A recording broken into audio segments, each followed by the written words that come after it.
Actor రాశి. ఈ movie చెప్పగానే మనకు గుర్తుకొచ్చే టక్కున మూవీ ఏంటంటే 'ప్రేయసి'. అందులో వచ్చేసి శ్రీకాంత్ గారి సరసన అంత అద్భుతంగా నటించారే యాక్టర్ రాశి గారు. 'ప్రేమ ఎందుకని నువ్వంటే అంత ప్రేమ నాకు' అనే ఒక సాంగ్ అయితే చాలా ఫేమస్ అయిపోయింది. అద్భుతంగా నటించినటువంటి రాశి గారు తెలుగు, తమిళం, కన్నడం, మలయాళం, హిందీ ఇలా అనేక మూవీల్లో వందలాది చిత్రాల్లో విభిన్నమైనటువంటి పాత్రలను నటించి కోట్లాది మంది అభిమానుల హృదయాల్లో సుస్థిర స్థానాన్ని సంపాదించుకున్నారు. భారతీయ సినీ చరిత్రలో తనకంటూ ఒక ప్రత్యేక స్థానాన్ని సంపాదించుకున్న లెజెండరీ యాక్టర్ రాశి గారు.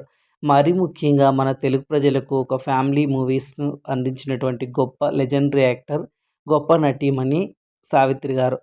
ఆ తర్వాత అంతటి పేరు సంపాదించుకున్న మరో నటి ఎవరైనా ఉన్నారంటే అది రాశి గారే అని చెప్పొచ్చు. ఎందుకంటే ఆవిడ ఫ్యామిలీ మూవీస్‌లో అత్యద్భుతంగా నటించారు. మీకు ఈ వీడియో నచ్చినట్లయితే సబ్స్క్రైబ్ చేసుకోండి. నమస్తే.